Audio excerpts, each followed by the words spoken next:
So, as we gather this morning, we welcome our guests to share in this conversation with the Archbishop, Rabbi Fred Morgan, Dr. Has Dalal, and to moderate their conversation, John Cleary. Rabbi Fred Morgan lived in the United States and England before migrating to Australia in 1997. He served as senior rabbi at Temple Beth Israel in St Kilda for 16 years and is currently emeritus rabbi of the congregation. He's also professorial fellow in theology and Jewish-Christian relations at the Australian Catholic University, and he plays an active role in the Victorian branch of the Council of Christians and Jews, serving as an honorary president and the coordinator of its groundbreaking Grassroots Dialogue project. In 2014, Rabbi Morgan was made a member of the Order of Australia for his contributions to the Jewish community and to interfaith dialogue. Dr. Has Dalal has been Executive Director of the Australian Multicultural Foundation since 1989.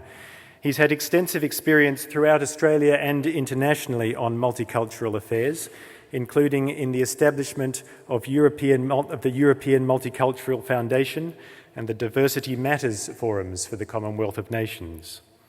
The many initiatives which he's spearheaded include Muslim Youth Summits for the Commonwealth Government, Muslim youth leadership programs, and the community policing partnership projects.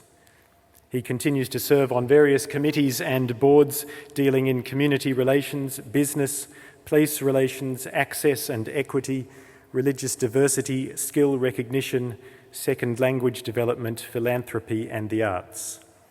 He was appointed as the Deputy Chair of the Board of Directors of SBS in 2010, an appointment which was renewed last year. And he was also appointed Special Advisor for the Australasian Police Multicultural Advisory Bureau from 2002 to 2004. In 2006, he was conferred with an honorary doctorate in social sciences by RMIT University. And in 2015, he was made an Officer of the Order of Australia for distinguished service to the multicultural community through leadership and advisory roles. And to moderate the conversation this morning, John Cleary joins us once again. John is a veteran ABC broadcaster and one of Australia's best-known commentators on religion. In his 30-year career with the ABC, he's worked extensively in both radio and television, but is known principally for his association with Sunday Nights on ABC Local Radio and The Religion Report on ABC Radio National.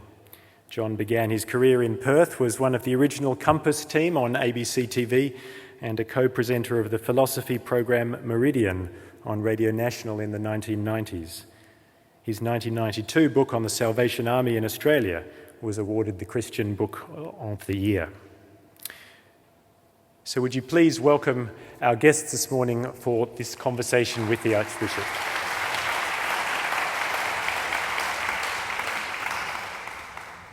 Thank you.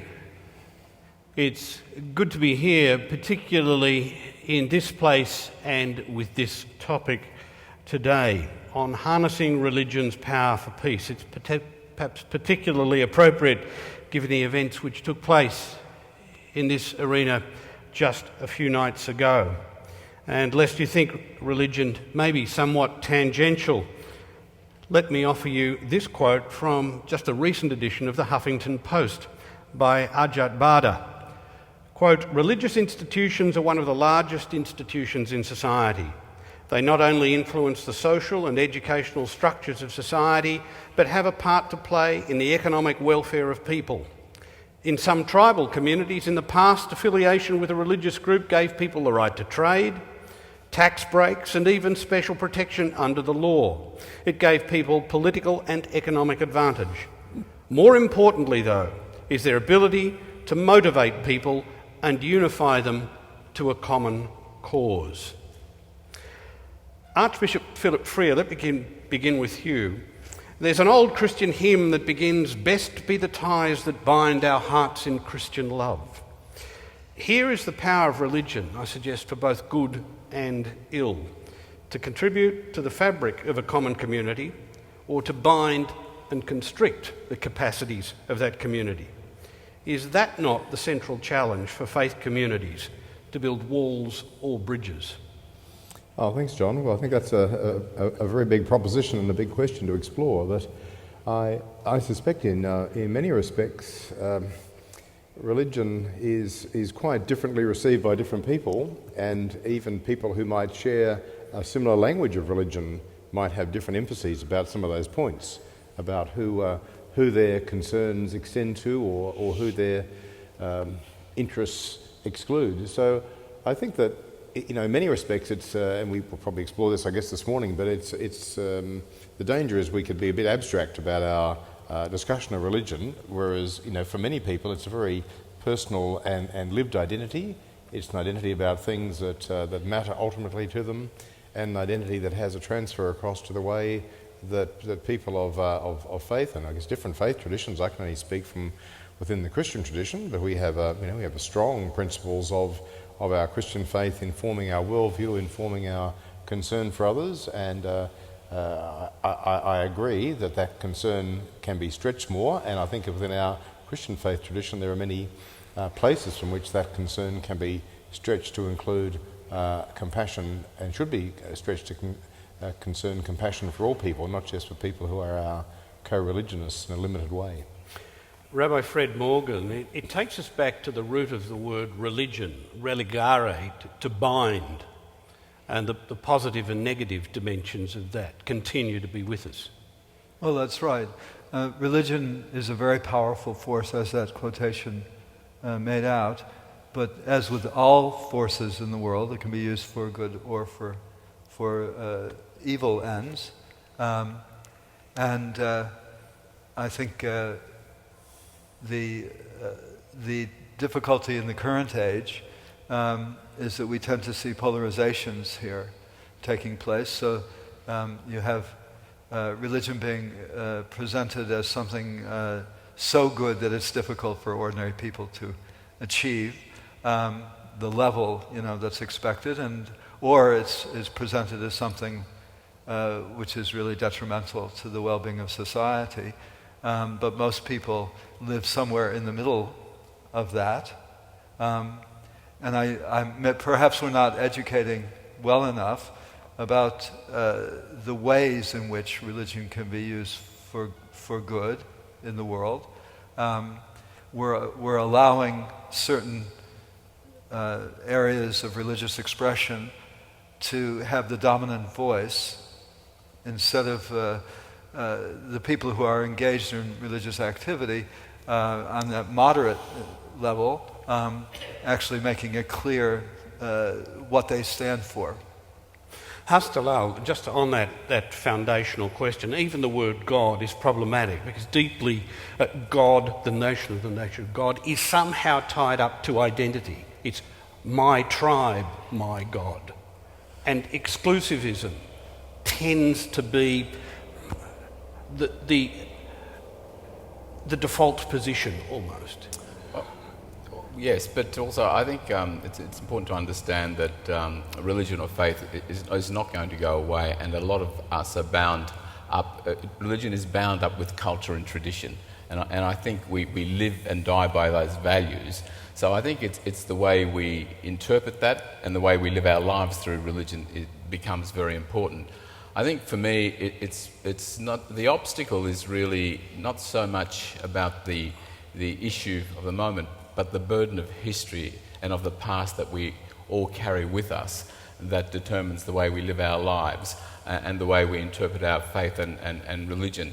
Because I think every ethnic group or every religious group can make so many claims and counterclaims about the misjustices that what one group has done to another group. But at what point do we actually break that cycle? And I think today we tend to use religion as a way of showing that it's the cause of conflict, but we don't really start to consider and really look at it as its role in peacemaking and peace building within communities. And that's why I think interfaith dialogue starts to become a very important component in starting bringing groups together so they can share those common values that we all somehow do have in common, but then see a difference. Well, let me go to that question, because you raise the issue of religion is seen as, and is seen as is a unfortunately at the moment, in the current political situation worldwide, the is seen as takes us to a question of religion default violence. The myth of religious violence is a media baseline. If you take the current discussion, for instance, over even popular atheism, it begins with, we all know religion is violent in its origins. I could have a little list of quotes here, which I'm sure all of you have, on each faith tradition, particularly the Abrahamic traditions, and their position on violence. Is there here something that we need to deal with, which is certainly a matter of perception, but it's a perception based on a substantive reality? Is it a problem that faith traditions themselves, in being defensive perhaps over the last 30 or 40 years, have allowed this old exclusivism, this propensity to fight for one's belief? There's militant language associated with each of those faith traditions. Archbishop Philip Freer, violence and religion, are the cliches true, and to what extent does one need to take them seriously? Well, I think you've missed one point though, that in a way humans are violent. I mean, you made the proposition that religions have violence as part of them, but I think humans are inherently violent, and I think humans seeking to construct meaning around the long history of turmoil. I mean, human history is completely filled with episodes of turmoil, some of which have been incredibly destructive, people movements, dislocations, genocides, and right down to interpersonal level. So I think that in the constructing of meaning, it's hardly surprising that in any long telling of a story, which certainly the Christian faith and Judaism I think share in common, a long telling of a narrative of God's action amongst people, it's necessary, it's inevitable that violence is part of those narratives, because it's sometimes in the midst of that chaos, that violence, that God's purposes have been discerned. But I don't think that inherently means that predicts the future. And I think that there are certainly traditions within Christian faith and coming from its origins in Judaism, which are far different. They're about a future being entirely different to the past, while admitting the past has to engage, and the present has to engage with our human propensity for violence, and sometimes using all sorts of language and all sorts of constructions of meaning to justify or amplify that violence. And I think that would be an abuse of religion were that to happen. Although we only have to go across the road to my cathedral to see war memorials where people engaged in awfully violent things were seeking to make meaning out of that situation by an appeal to God. In those cases, often God, king and country, but certainly God was in the middle of that, finding meaning out of chaos. Hasdalal, it's a particular challenge for the Islamic community globally at the moment. Well, look, yeah, that's right, but I don't think you only need religion to produce conflict and turmoil and hatred. I think there are many other social and political processes in the world today that we've created ourselves that contribute to that. And I think it's important to understand that, within there is fundamentalism in all religions, and I personally don't mind, I suppose, that people practice the fundamental requirements of their faith. It's only when that fundamentalism starts becoming an ideology of hate and violence, where and through distortion, and I think that becomes the problem within, I say, the current challenges within the Muslim community is the distortion of a faith. It's not the religion, it's not the Islamic faith, but it's the distortion of that faith. And we've seen that with many religions where people will use distortions of texts to run particular agendas. And I think the challenge is, given the political situation, the conflicts in the zone, people are taking advantages in all sorts of ways to gain an upper ground, and unfortunately religion is one of those that is used to perpetrate or to continue conflict. May I come in on that? I think that there's a tendency that we see today of religious, established religions to deny the reality a little bit of the fundamentalism that goes on within their traditions. So we say that moderates would say fundamentalists are bad Jews or bad Christians or bad Muslims, or not living out Jewish, Christian, or Muslim values at all.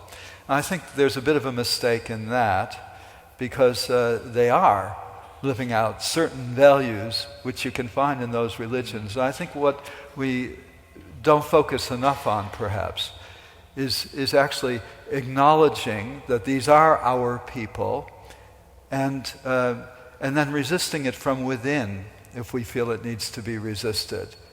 I think there's an internal issue and an external issue. In other words, that within each of our faith traditions, those who seek peace have to moderate those who don't. That can only come from within the tradition. So I think we mustn't deny that those people are part of our tradition. On the contrary, we should be working with them to help them to see that there's a different way of understanding our tradition. And then alongside that, there's working with people of other traditions. Religion is part of the context of every society. It's deeply embedded with the cultures of those societies. Yet perhaps over the last 50 years, in the confrontation with modernity, mainstream religion has tended to step back, to withdraw perhaps within protection of the flock. And fundamentalism, if you go to the American elections at the moment, gets tied in with a sort of civil religion, a sort of nationalist stream that digs deep into the heritage of the tribe. And so religion becomes a banner. And it seems that major religious institutions are ill-equipped to cope with that, having actually moved out of that civic sphere over the last 50 years or so, particularly in the West. Any of you like to comment on that?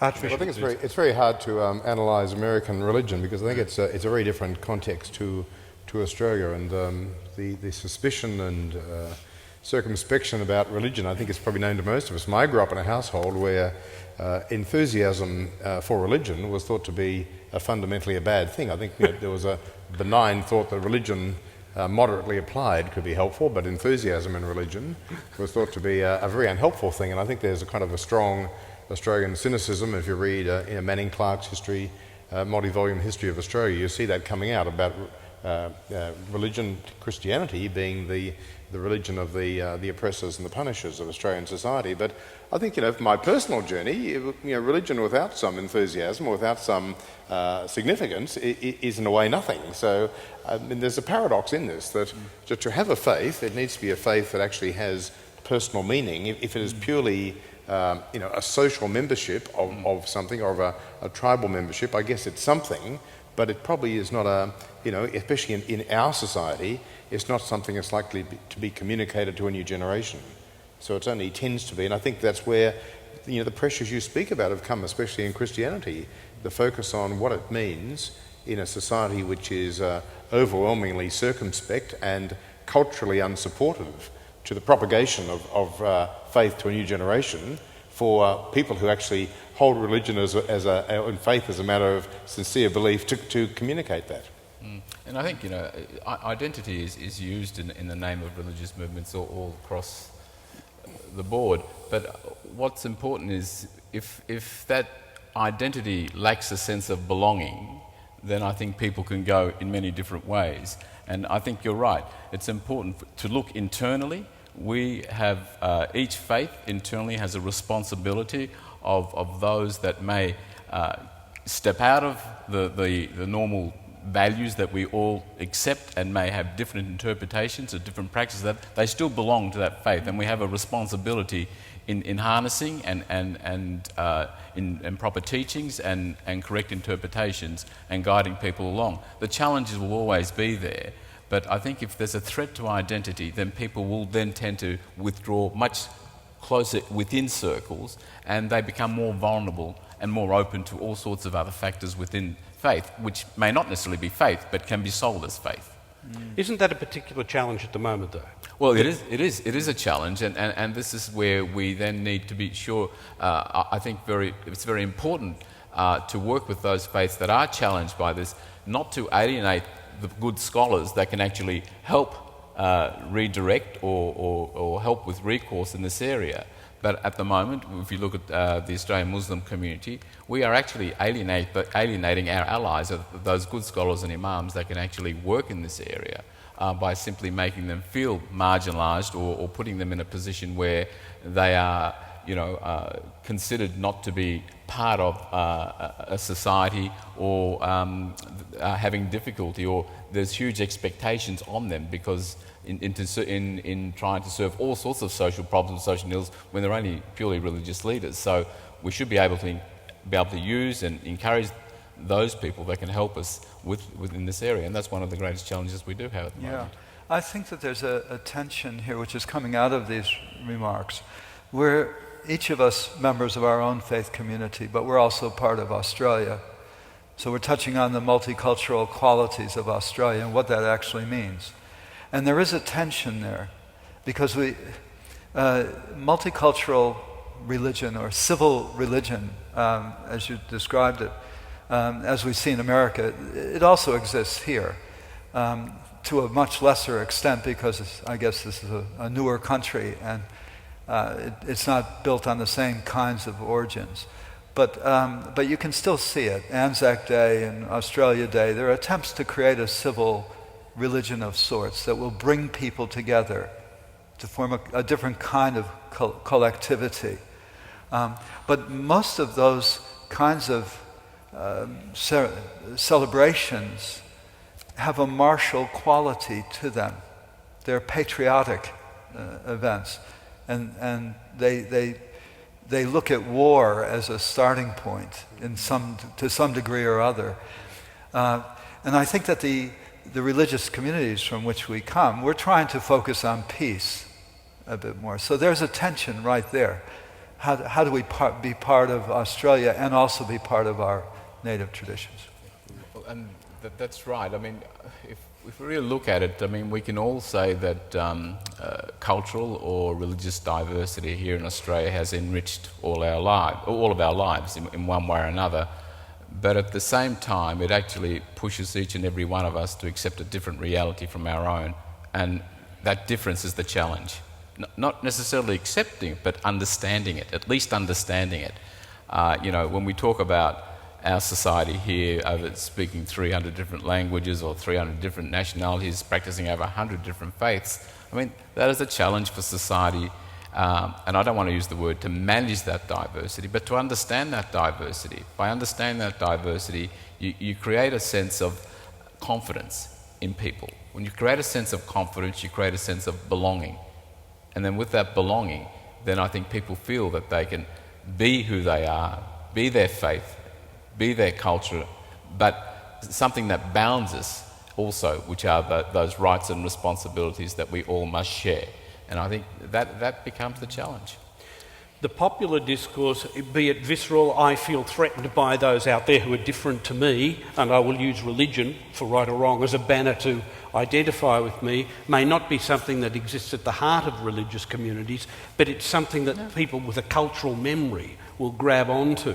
And you're seeing it not only in local communities, but you see it over the last 10 years, 15 years perhaps, with the Huntington thesis, that we're headed towards a clash of civilisations, that there's something, and that religion is foundationally, has something to do with this. Well, I think we're in a time of transition. I mean, I grew up in a world where public narrative was often linked to Christian narrative in Australia. I went to a state government school in Queensland, and depending on the principle we had, we used to have prayers said in our assembly in the morning, or we'd sing hymns, so that was unexceptional. Whereas I think now we're in a situation where we're struggling to understand what kind of public narrative we have, and I think as a Christian leader, Christianity has been significantly moved away from telling the story of the public narrative of Australia. And I think that's why we've probably got the spaces being filled by some of these other things, like Fred's saying, the whole transcendence of military sacrifice. I mean, as a Christian at this time, as we approach Easter, I often hear the language about military sacrifice, and it seems to be even more transcendent than a Christian might speak about the sacrifice that Christ made on the cross. So it's it's very transcendent language and atoning language and community shaping language. But I don't think in the end those kind of narratives, because they're basically they don't have much substance. So I think that we're in a dangerous time when we're eliminating some of the longer narratives that have helped us construct meaning, and we haven't really filled it with things which can bear much weight. And so I think we're in a testing time, which is why this kind of examination is quite important. Christopher Hitchens, the well-known atheist, had a debate with his brother some years ago, in just a matter of a few months before he died. And his brother is a well-known conservative Anglican. And Hitchens made an interesting observation. He commented that religion had destroyed itself over the past century, particularly Christianity and Christendom, by 2 world wars. But, he added, I'm not sure that we have yet found anything to take its place, meaning that which gave us the coherence to build bridges, to live together. And he then went on to comment that religion had tended to retreat into sectarianisms. Is it not a particular problem when religion in a secular modern Western society is on the retreat and communities look to their leaders to defend the faith, in a sense, for those faith leaders to be the people who actually have to step out and begin to build bridges, and that there is a real tension there in religious communities, particularly falling on religious leaders at the moment? Again, there's a tension created, because in times of retreat, you tend to look inwardly. So most religious communities, I don't know if this is true of yours, but certainly in the Jewish community, we tend to look inwardly. We need to protect ourselves, to keep ourselves whole, and to maintain our integrity as a community. And the result of that is that people don't put much energy into looking outwards. But there's the tension, because unless we look outwards, we're not relating to the multicultural society that we now find ourselves in. I feel that we're in a totally new situation in this post-war era, post-Second World War era, and it's really developed into something, and we're not sure what it's all about. But we now have to relate to one another in a way of respect, which was never there previously. I mean, colonialism isn't about respecting the other. It's about dominating the other. But we now see we must respect the other. What does that mean? How do we do that while maintaining our own integrity as religious communities? Look, there was a moment, I think you'd say, with the Australian Muslim community, once a community that was very confident, now withdrawn, and that confidence shredded because of world events and stereotypes and alienation and fear of retribution. But now I think that has turned around. The times have changed, where the leadership is stepping up and developing connections with other faith communities, whether it be the Jewish community, the Christian communities, and coming together and standing side by side on issues that are important to preserve what a cohesive society should look like, but supporting each other and educating people about the importance of working together so that we can build a cohesive society. Because the diversity in this nation, whether it's religious or cultural, is not going to go away. That's a fact. It's not a philosophy or a creed. It's a reality. And I think people are understanding that we need to live together, and religious leaders themselves have a very important role. There is, of course, now times of change where faith and religion now is immersed with culture and tradition at the same time. So it becomes a very complex situation for religious leaders to deal with. At once they were dealing with the script and doctrine. Now they need to deal with culture and tradition in the same hand. And so there's a lot of tasks put on religious leaders. And this is where I think it becomes very important, where working in an interfaith environment can sometimes help build those bridges and create a better understanding on some of those common values. If we can get a firm understanding on what is important that we need as a society and as a community, and what are those values that draw us together, then we start to move slightly forward. And I'm seeing that. I am optimistic. And I think we need to look at that as well in terms of the future and how we move forward. We can look inward, we can talk about exclusivism, we can talk about internal lookings. We know we have those problems. We know we all have those issues. But what is the progress? Is a particular challenge for multi-faith societies, communities, the challenge of the diaspora communities, those who have come from another established faith tradition and begin to live in a minority, where they are a minority position. It's a challenge both for the dominant community as to how to relate to those diaspora communities who are now coming into their midst. You know, we're the people who own this turf.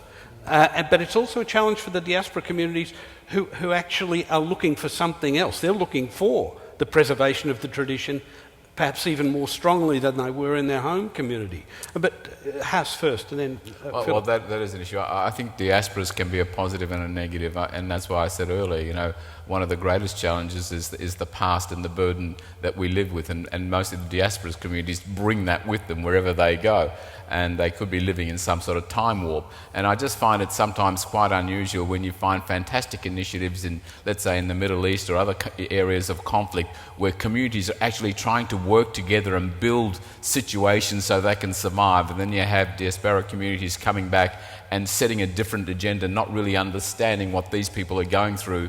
I mean, it's easy for you to say and do these things removed from the situation, whereas these people live in this day-to-day conflict and are trying to survive. And I think sometimes we ignore that, or we either deliberately or we just dismiss it and we don't understand it. I think that becomes a real problem.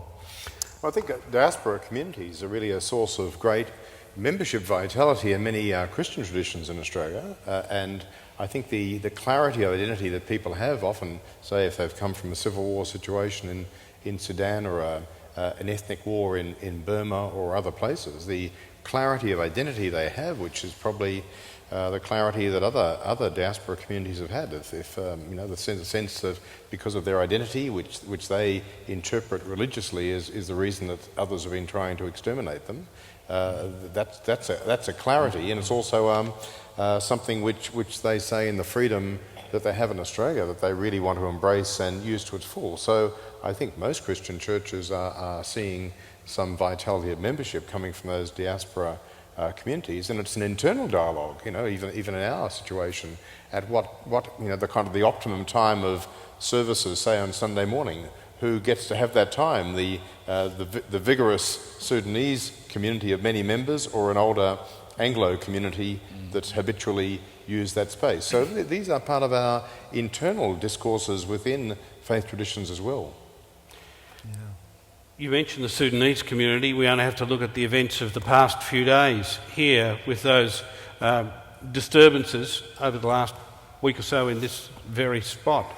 And the dominant community, whether that represents just an accepted place where we are, this is Australia, you behave like Australians, in some ways risks not understanding the situation, perhaps because it expects people to just be who they are. To what extent does the dominant community have a responsibility to understand the particular needs of the diaspora community, and is what we saw over the last few days another symptom of that, this failure to understand or perhaps support those diaspora communities in ways which would help them move into this wider multi-faith, multicultural. Well, it's interesting. I think the elders of these communities often see the things that we're witnessing as what they'd often say is becoming Australian too quickly. So they don't actually see it as a character of their own community. They'll see it as a characteristic of becoming too much, lawless, not respecting of their elders, wanting independence, using social networking, all those kind of things. And I mean, I've spoken to some of the Somalian elders who are, incredibly dismayed. They had young people from their community who wanted to go back to Somalia to fight for Al-Shabaab.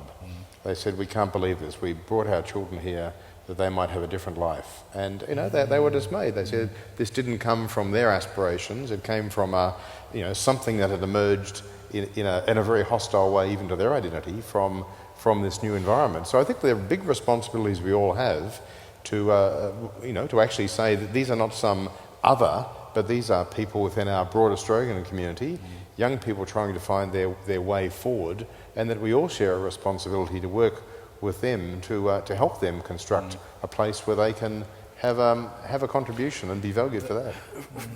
That's right. And I think, we need to understand that, with the situation on the weekend, for example, young people can get themselves into all sorts of situations, and I was speaking to some of the young Sudanese, some that were involved and some that weren't, and there was dismay from the parents, from the religious leaders, but also some of the young people themselves. They couldn't understand why this had happened, and what the actual cause was.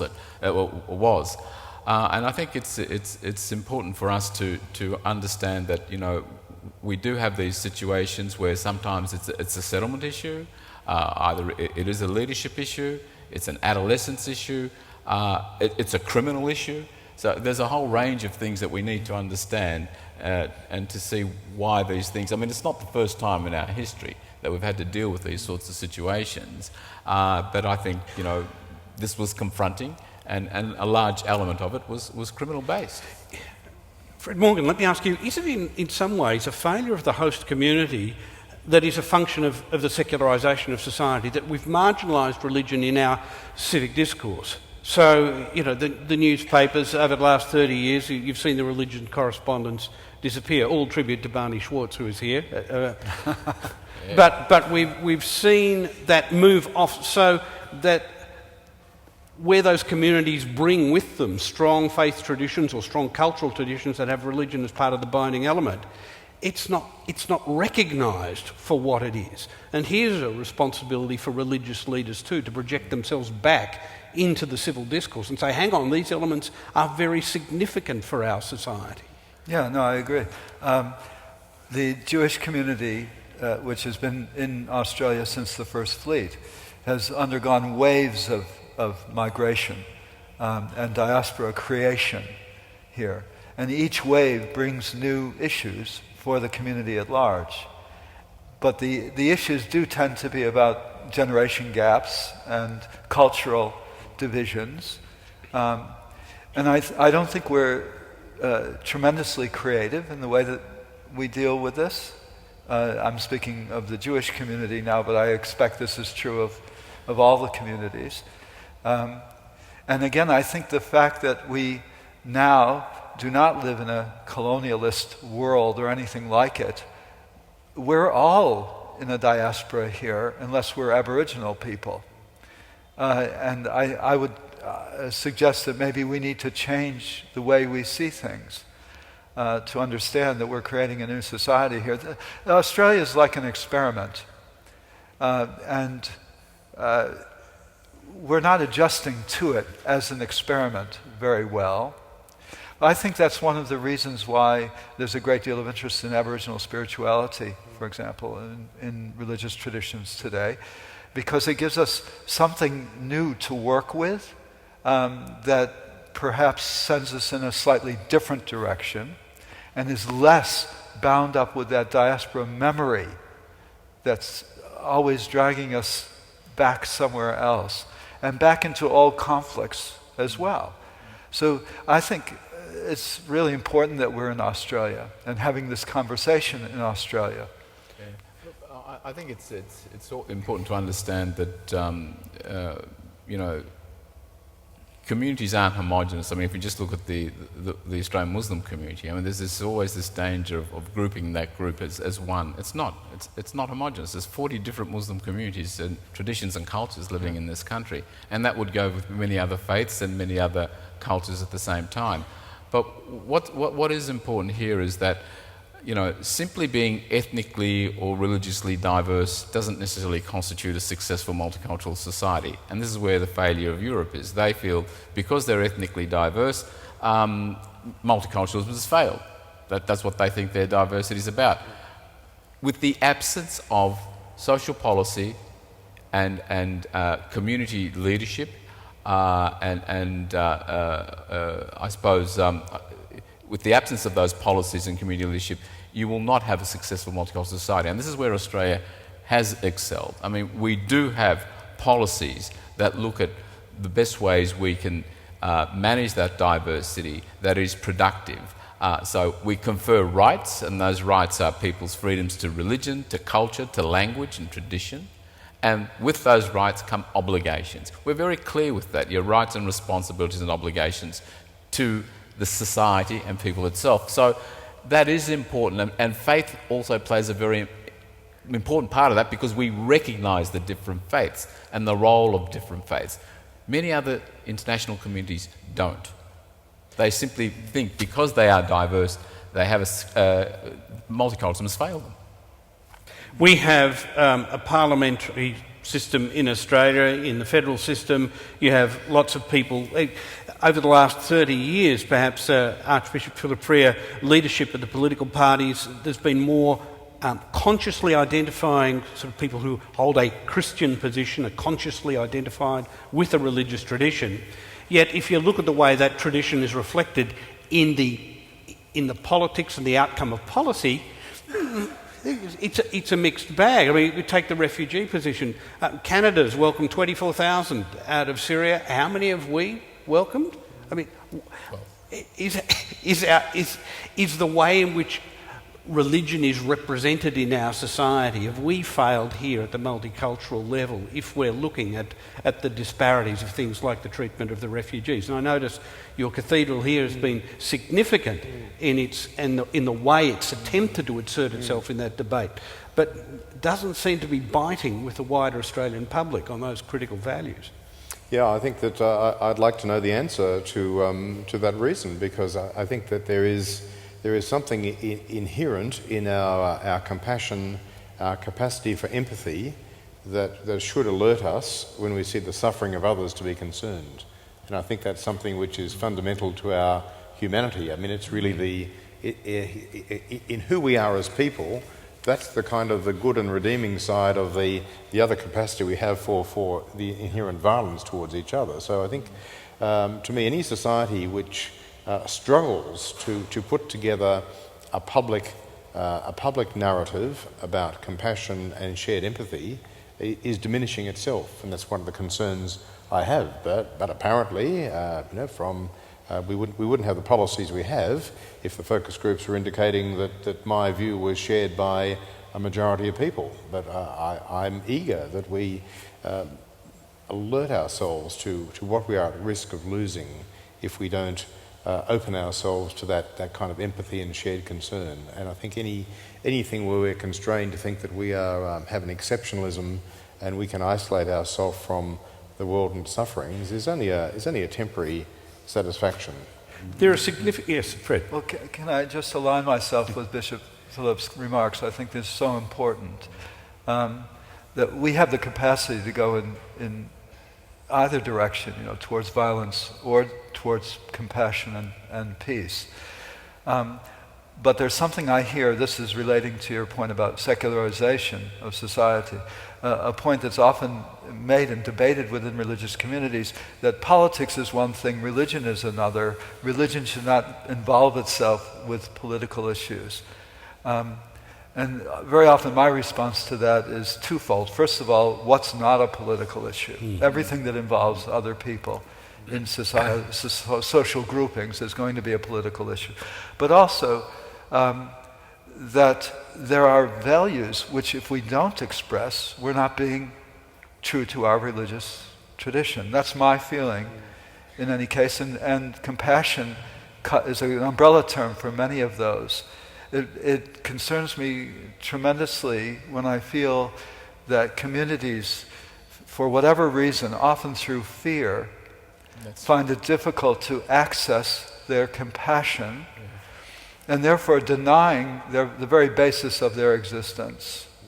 And I think that's exactly right. I think it's the barrier of the fear of the unknown that is created out there, whether it's through political leadership or community leadership or whatever it is, that creates the disjunct and the barrier for people to feel confident, and which then shapes their thinking in certain ways. And I think the lexicon we use to describe whether it be potential terrorist threats or whether it be refugees or asylum seekers or whatever it may be becomes very important from a leadership perspective, but also from the faith communities themselves, on how we speak about these things and how the narratives and the counter-narratives that we need to use so that people can actually get a full picture and a full understanding of what the situation is, rather than the set agendas that people may have. And John, I think Australia's had a long intergenerational narrative of fear of Asia and fear of Asian people. We had restricted immigration practices to protect us from that fear. Now that practice and those policies are broken down.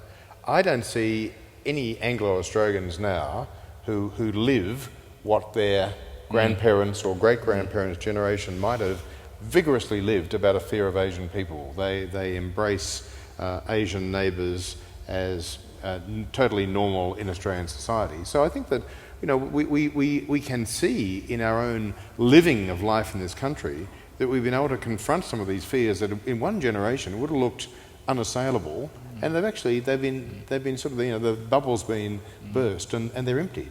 So I think that we are on a way to constructing a society which Masters has had said have the balance between rights and responsibilities and freedoms and obligations. But I think that we have the opportunity of really looking at our history and thinking that what might be the possessing fears now won't necessarily have to grip us continually in the future. You've mentioned there something that is one of the great contributions that religion has as a civilisational force. So you mentioned the word compassion there, and we see a society which is perhaps lacking in compassion because of fear at the moment. There are examples where religion, even in the last 30 years, globally, has used compassion or that bridge of understanding to actually transform the politics of the situation. One only has to look back at the role that religion played in South Africa, from being a negative force of defining the Boers as exclusive to a positive force in sharing the Exodus story as one which took people into a new world, into a promised land. Do we see the capacity for religion to play that sort of role, and is it essential for religion to recover that role if it's to be salt and light in the society that it's a part of here in Australia? Isn't this part of the good news story that we so often don't hear in religious action? I'm a great believer in think globally but act locally, and I think there are many local initiatives that have been undertaken in terms of interfaith dialogue, interfaith visits, social action projects, caring projects, which are, I suppose, labeled by some people as peripheral, to their religious concerns. I mean, why are you bothering to visit, as a Jewish community, why are you bothering to visit a mosque? What difference does it make to us? How does it impact? I actually think it's essential in this new kind of society that we're inhabiting. Or starting a food bank project. I'm very proud that my synagogue has initiated a soup kitchen project local to us in St. Kilda, drawing on facilities from the Father Bob Foundation, Bob Maguire Foundation.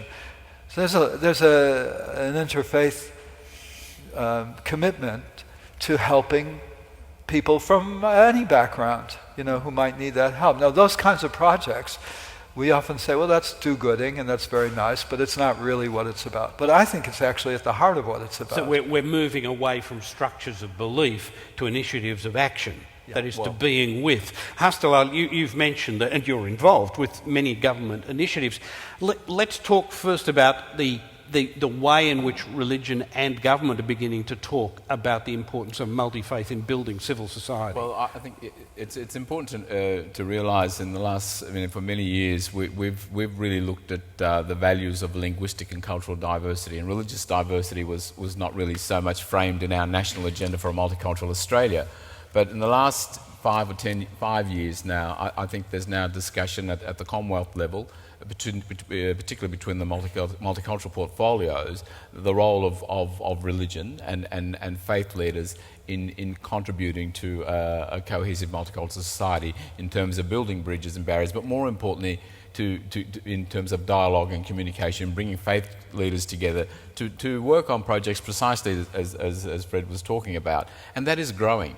And I think one of the most important things that I'm seeing now is that compassion is coming back through the eyes of young people from many faiths, and you see it on the ground. And I think we tend to miss this. We tend to listen to people that are today, I think, removed from the real world. There are many real people who are dealing with issues, and young people creating a whole range of activities and projects between faith communities, and whether they be via employment programs, whether it be just dialogue, or a whole range of creative programs. But I suppose one of the other interesting things is that social media has played an important role to enhance compassion. People are now global citizens. People are getting themselves involved in all sorts of issues on a worldwide scale, whether it be environmental, whether it be working in conflict zones, humanitarian causes, a whole range of things. And this starts to create a much better understanding, but creates more compassion and interest worldwide, which of course affects the way people deal with those issues locally as well. So I think times have changed. Social media, globalization has worked. And I think there's no problem with being a global citizen and still being loyal to your host country or the country that you live in. And I think that's or true to your faith. Or true to your faith. Exactly right. So I think there are very some positive steps out there, and we need to be able to harness that. But it comes back to those institutionalized, I suppose, centres or faith centres, or those leaders, to be able to recognise that and nurture that. That importance of the grassroots, let me go to one sort of really, perhaps worldwide tough example. Fred Morgan, in Israel, you see that the real tension between a Palestinian community, a Jewish community, and that seems to drive, the politics of that seem to drive everything. But what is happening on the ground? Is there the capacity, and are there examples of people being able to give effect to compassion between communities in a stressed situation such as that? Well, we all know that there are examples of this. They're very much grassroots, most of these initiatives, so we don't hear much about them, but there are ways of linking into these projects. One of the ones that I am particularly impressed by is a group of parents and other relations of people who have died on both sides of the conflict. These people come together because they feel it shouldn't happen any longer, that their children should not be threatened on both sides of the conflict. So these things do happen, but I think at the same time as those grassroots things are going on, we over here are quite separated from the politics of the situation. And nothing that we do here, I think people find this very difficult to really accept, but nothing that we do here is going to influence the politics of the situation there, any more than someone campaigning in Venezuela is going to affect Australian politics. Politics don't seem to work that way. What we can do is find out more about these grassroots movements and support them and talk about them. It requires a huge leap for Australian religious leaders. Religious leaders in Australia cannot avoid the pressure from outside. We may not be able to influence directly and throw our examples back that way. But for the next 10 years perhaps, we are going to be profoundly influenced by the stresses that international religious tensions bring upon us. To what extent do we have to begin to encourage our own religious leaders to be the agents of compassion and grassroots in their communities? I think there's a real issue that links those two things just in speaking about together. I mean, Jewish people have suffered horribly because of the stereotyping of Christians who control public policy in Europe. I mean, it's undoubted and awful and exceptional.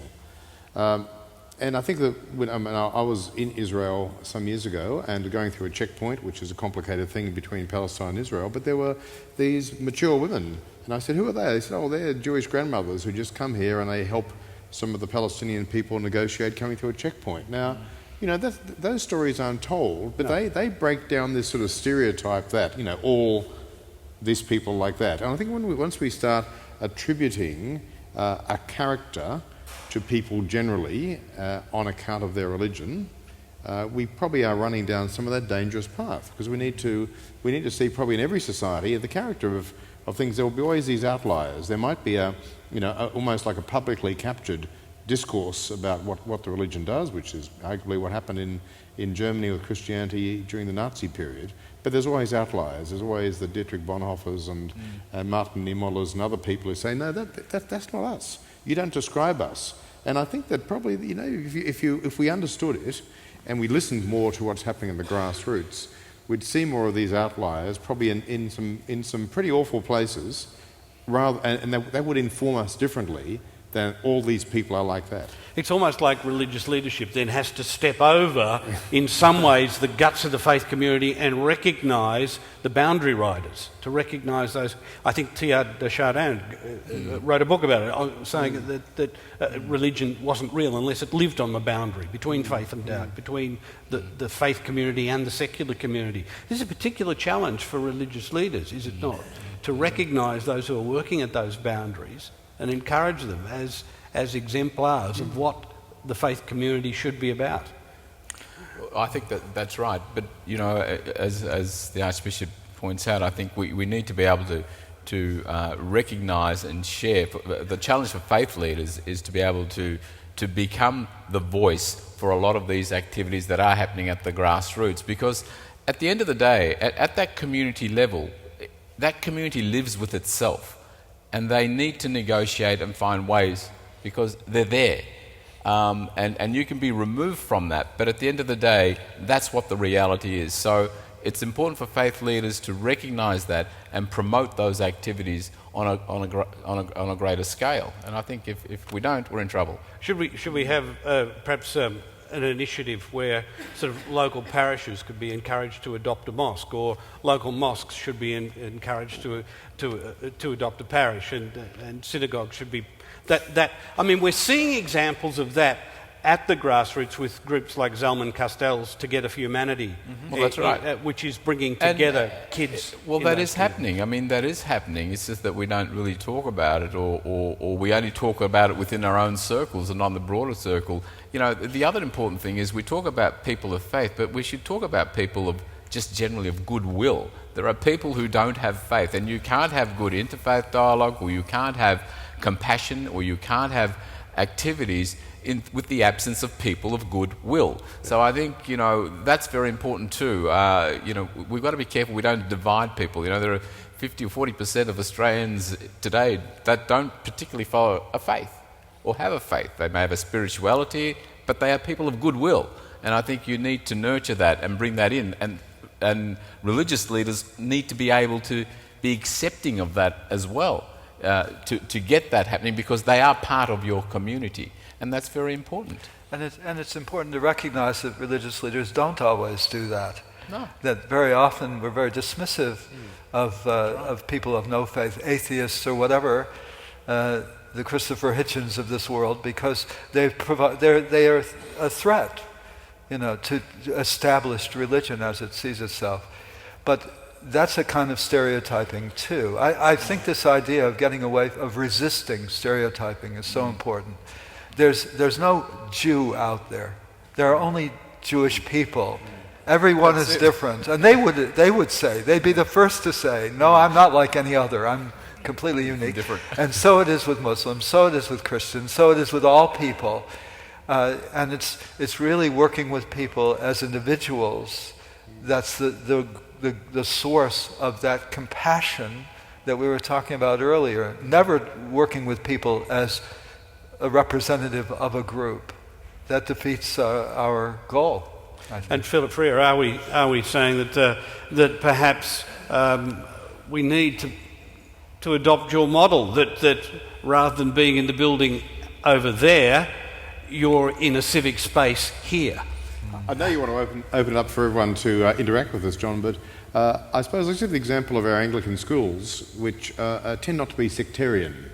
You know, we've long had a policy of open enrolment. I think Melbourne grammar schools had, sort of more rabbis as graduates, and it's had Anglican priests of the last 30 years. But, and this is fine, but some of our schools are great centres now, and I know just talking to the chaplain there that, he works with, because there are Muslim students, Jewish students, Christian students, are all informed and committed to their faith, but they're working together to understand, what kind of, can their generation, without disturbing the integrity of belief, which they're not trying to kind of make a blended sort of syncretistic perspective, but how can they hold the integrity of their faith, which they hold passionately, with a vision for life in Australia which is peaceful and abundant. So I think that some of our institutions, as they become more open, they have great riches to bring people together, and I think that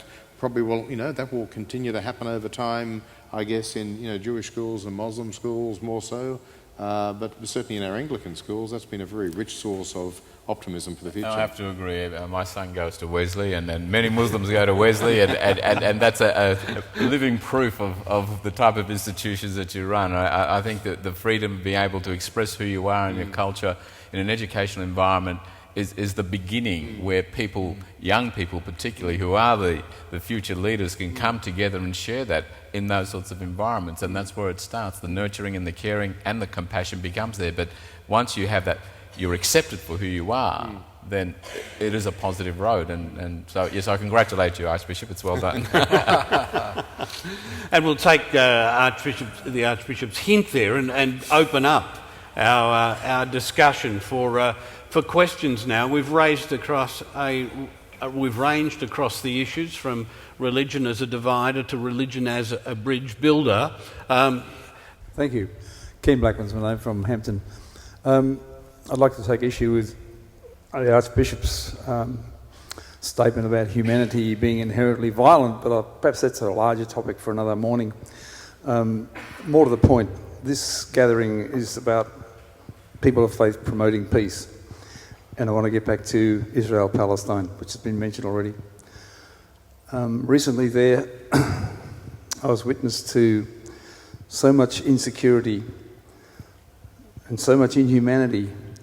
Even if you leave aside the refugee situation outside the borders and you leave aside the discrimination within Israel's borders, just the occupation and the siege is enough to make you conclude that the whole situation, 6 decades of it, is bizarre.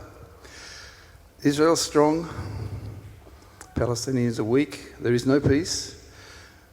We live with a notion of peace that it ought to be complete, it ought to be secure, but we can't seem to find it. Rabbi Morgan, you said you like to think globally but act locally. But you also said that you don't think the Melbourne Jewish community particularly, can have much influence on the situation there. But if you're thinking locally, what can we do? What can any of you speak about doing with regard to Australia's policies on this part of the world? Because it is intolerable that it continues. Shall I respond?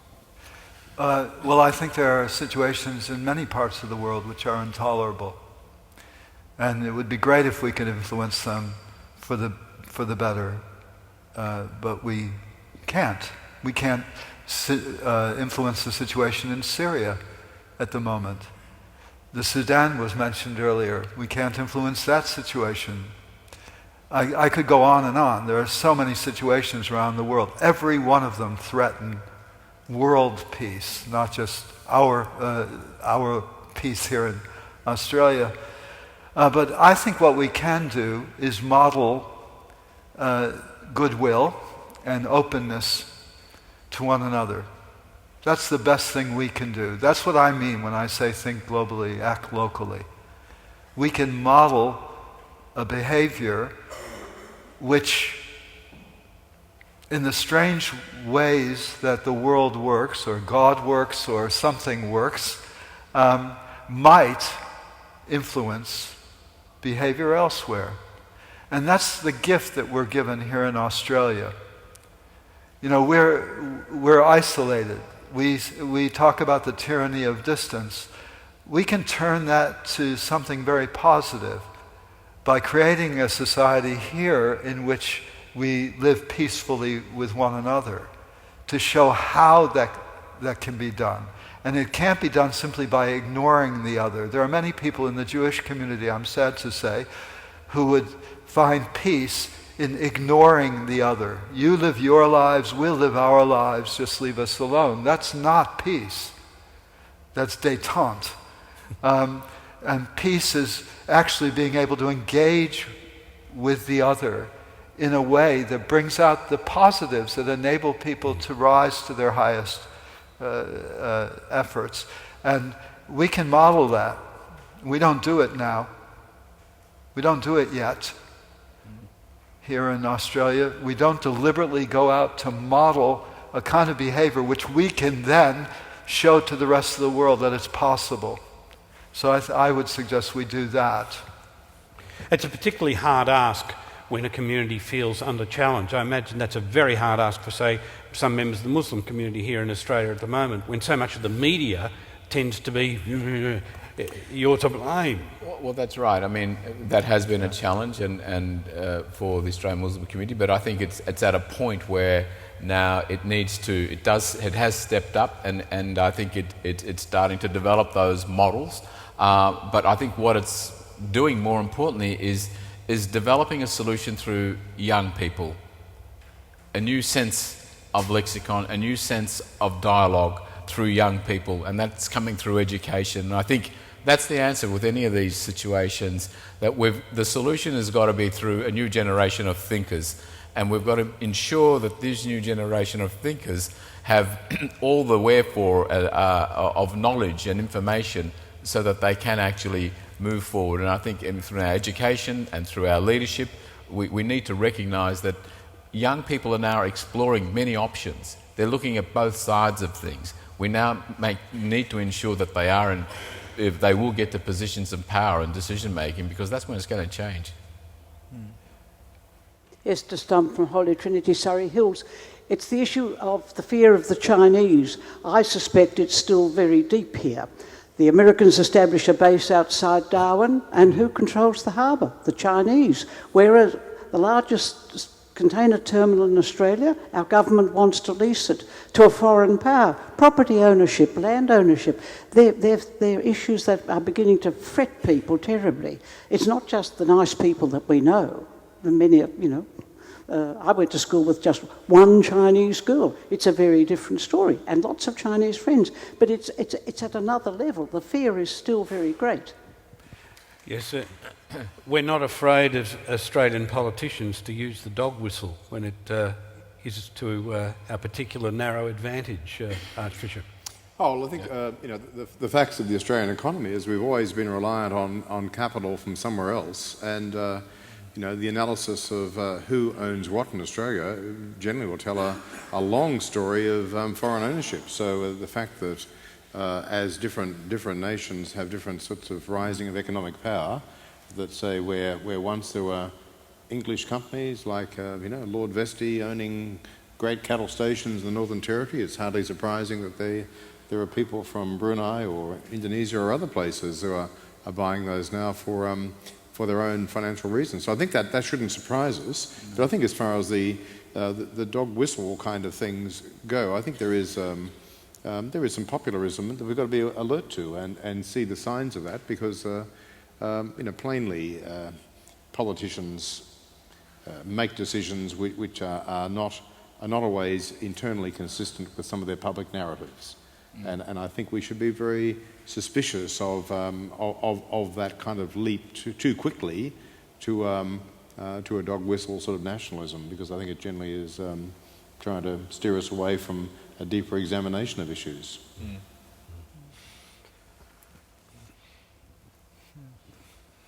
My name is Rob Ward, and speaking to a question that's been dear to my heart for some time.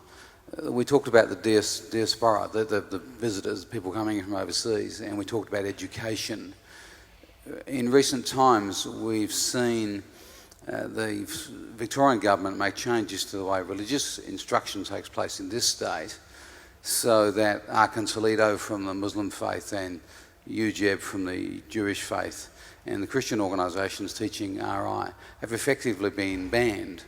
So the young people coming in through our education system in government schools are taught effectively that the 3 R's, reading, writing and arithmetic, are important, but the implication is that the 4th R, religion, is not important. So their cultural and identity is being denied. Do you think that is a danger for a cohesive society? Well, look, I certainly feel that religion for education and knowledge is important, particularly to help build a better understanding between groups and communities. Doctrine's a different matter, and I'm not talking about doctrinal issues here. I think it's more about religion for understanding, and those sorts of curriculum, or those sorts of activities and courses are very important. And I'll give you an example. My organisation, about 5-6 years ago, produced a series of booklets for Blake Publishing. They approached us because of demand from primary school teachers about different cultures and different religions, and they really didn't know where to go. So we produced something like 15 or 20 books using local community members to tell their stories about their faith and culture right across the board. They are still today the first bestsellers, primary school educational booksellers in schools in Australia today, still. It shows the knowledge and was needed, the education was needed for teachers as a resource to talk about this, because it inevitably is raised in the classroom. Today I've got a call from a magazine, Wellbeing magazine, and they want to do an interview about at what point do we introduce education to young children about racism, colour and different religion. What point do we talk about it at home and in school? Now, in the absence of these sorts of programs, what do you do? Yeah, I feel very strongly about this as well, but there are 2 aspects to this. I don't understand how anyone can really grasp their culture without studying religion, because religion is so bound up with culture, as we've been saying all along. How can you read Shakespeare without knowing something about Christianity and Judaism as well? So that's one level at which I think religions ought to be taught in schools, and that's very much a non-faith-based approach. Yes. This is if you will, an anthropological approach to religion. So I definitely feel that needs to be there. A faith-based approach is more difficult. I grew up in America, so I'm definitely against faith-based approaches in schools. By the First Amendment to the Constitution, freedom of religion means that we don't have to be exposed to somebody else's faith, as well as being free to practice our own. And I find it very difficult to get that out of myself. That's ingrained in me as an American.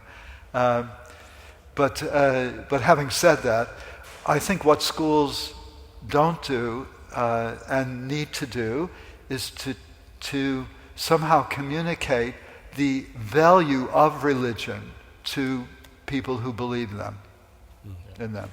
We just don't teach the value of religion as something that inspires human beings and gives them hope. And I think that needs to be there somewhere. That's right, and particularly just to follow on today, where we live in a world where there is so much conflict, and religion is either seen to be part of that conflict. If we're not educating people, if we're not educating our young people to have an understanding of the faith in terms of their shared values, then I think we're missing out. Yeah, I've been quite critical of the changes in the policies in Victoria, because I think that formerly we had community-based people going and being part of sharing faith education with people who were children are identified as by their parents as seeking that kind of education. So I think that it's probably part of a bigger knee-jerk kind of response that in a world where religion is thought to be bad and it's thought to inevitably lead to harm and extremism, well, the first response is you kind of say, let's try and remove its influence, take it off the public stage, make it invisible. But I think that in no way works against the power of religious extremism, because I think religious extremism probably prospers best out of the public space, in the secrecy of secret societies or everything. So I think it's a very bad decision, and I think it's just the stage of where we're at as a society and trying to deal with these things, and often not dealing with public policy very well. The key for religious leaders is how to respond to it. I mean, we're at the fag end of a debate about free, compulsory and secular that started in the 1880s when the churches gave over to education to the state and then said, as long as we keep our spot into that curriculum to argue for it. There could be an argument from the state reasonably that the faith traditions haven't been able to maintain an adequate standard to enable that to be maintained. Do faith leaders allow that to then be the default position? We just accept that and that's the way? Or do faith leaders now have a responsibility to say, well, given we've reached that impasse, do we now need to take seriously what the education system requires of our students and begin to encourage some way that religion, anthropologically or in whatever means, is built back into the curriculums? Maybe you're opening up a topic for another debate, yes. Yeah, very good. But just on that, I think you're right. I mean, religious leaders now need to correct that perception. I think we've run out of time. The conversation is clearly not over, but our time has run out. So in a moment I'll ask Archbishop Philip to draw to a close, but before I do so, would you please thank Rabbi Fred Morgan, Archbishop Philip, Dr. Hastelal and John Cleary.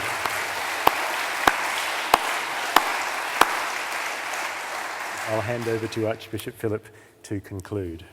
Thank you, Chris. I'd just like to wrap up by reading Psalm 121. We've actually spoken a bit about fear, and I think this is a beautiful psalm from some of our shared traditions about God's reassurance that fear isn't the final word for us.